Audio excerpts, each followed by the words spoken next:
Fred here, welcome back to the Gear Obsession channel. In this episode, we'll be taking a look at the Kershaw Funxion, so stay tuned.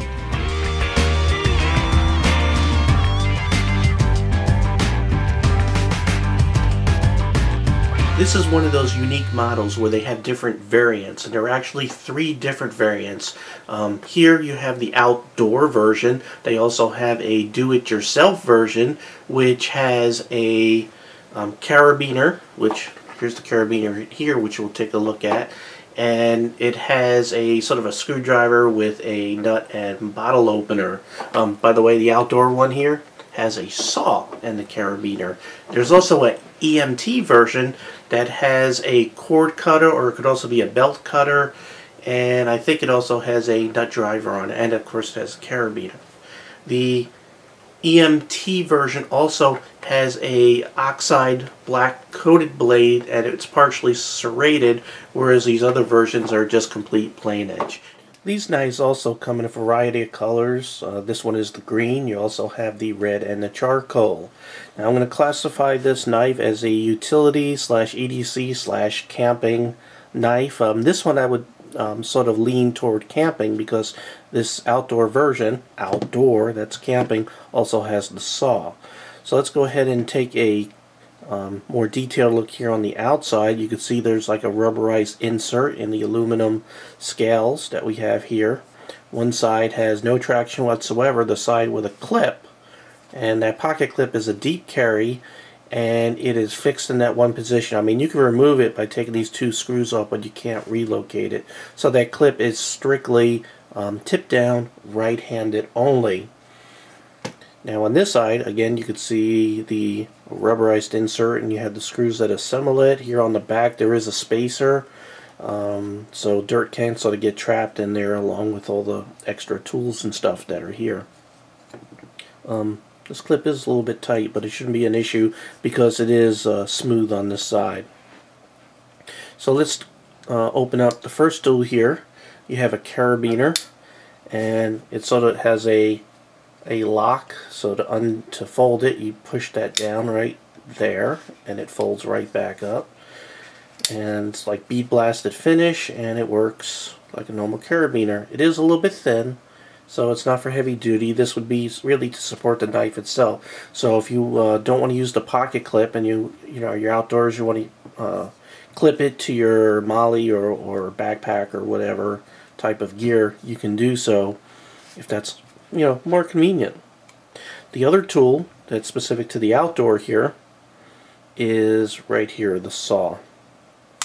Now the saw, as you can see, has a thumb nick to go ahead and grab the knife and be able to deploy it, and it doesn't have any kind of lock. It's a slip joint, so you can see the slip joint spring right there. Also, strangely, there's a little bit of a thumb ramp on the saw. I can't imagine using a thumb ramp on a saw. I would sort of hold it like this. It is kind of short, barely practical, and we'll go ahead and test it out here shortly to see if it does actually function as a saw. Well, we have this out. Lockup is tight. Up and down, nothing. Side to side, nothing. So, seems to be pretty good. Now this is a assisted opener, so it's the Kershaw's SpeedSafe assisted opener technology, and you could open it in 2 ways. You could either use the Thumbstuds, which are dual, and they are step pyramid type, or you could use the flipper. And I'll go ahead and use the flipper because they're more fun. There we go. And you can see it comes out really fast. Lockup is utilizing a liner lock right there, and lockup is perfect. I'm getting ahead of myself because that's one of my tests, but is completely behind the blade with room to wear to the right, so it should last a good long time, at least this example. Now the blade itself is made of Chinese stainless steel. It's HCR13 MOV. That's comparable with OS 8 or 440B, so it's a pretty good steel for the price, which, by the way, you can find this on Amazon for 25 bucks, or if you guys were checking out my GearObsessionDeals.com website, you would have known a while back that you could have gotten this for even $19. $15. If you don't subscribe or check out my Gear Obsession Deals channel, you should definitely go check it out. And I post all kinds of good deals on knives, electronics, and all those things that we're all interested in if you watch my channel. So, where did I leave off? With the blade, it is a hollow grind that comes up about 2/3 of the way. You do have some flat area here, which would be good if you want to use one of those clamp-on sharpening devices. The blade is sort of like a modified clip point. I don't know how else to classify this. Almost a sheep's foot if this came down a little bit more. Really nice belly on this plain edge. And again, the EMT version, you would have a black oxide coating on this instead of the satin finish that you see here. And also the EMT version has the partially serrated blade.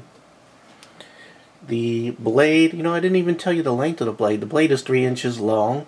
When this knife is closed, it is 4.25 inches long. When it is open, it is 7.25 inches long.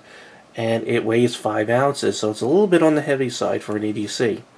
One other thing, because of the extra tools and functions that you get with this knife, you'll notice it's a little bit thick. So it's a 1/2 inch thick. If you don't like thick knives in your pocket, you're probably not going to like this. Again, I did mention, in your pocket, the clip is deep conceals. Not too much would be sticking out, probably only about that much.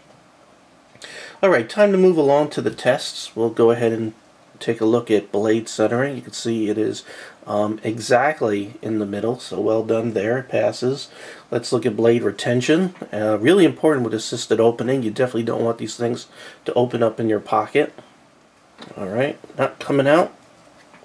So that's real good. And with the thumb studs, let's go ahead. It's a little bit harder with the thumb studs. It really takes a lot of energy to get that blade going. And let's see, I'll let you see where that assisted starts taking over. That looks like about 10-15 degrees, 20, maybe 20-25 degrees. That assisted opener takes over and just launches that blade out. You know, I don't think I mentioned it, but the thumb ramp here, the jimping on it is actually very, very good. See how it grips my thumb? I'm pushing that. You can see the grooves of my thumb right there. So really good job with the jimping right there. Also, while I have this open, I'm sort of all over the place today. This flipper, when you push down on it, ends up down here on the bottom, acts as a nice guard for your hand, which is good because there's not an enormous amount of traction on this knife. So you have a little bit of a choil here, and you have the additional flipper sticking out here that really keeps your knife or hand from slipping down on the knife. Now, I didn't mention sharpening choil right there, which is good if you use a stone. So the next test we'll go ahead and check is lockup, and again, showed you that it's right where you want it to be, behind the blade with room to wear. Well done there.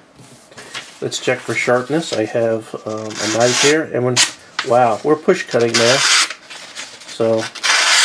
And you notice I'm going at different angles, so I started this way, this way. I know a lot of people want to make sure that I go in different directions on the paper there, because they claim that the fiber on the paper is in one direction, and they don't believe me. When I say it's sharp, it's sharp. You know, let me see, that dude in Russia said, let me see it shave your hair. There you go, it's shaving my hair also. So it is hair split and sharp. Next thing I want to do is go ahead and test the point to make sure it doesn't have any fundamental heat treatment problems. Just so you know it's getting in there good. Lift the wood up with it. And you can see the point is intact, so they did a good job.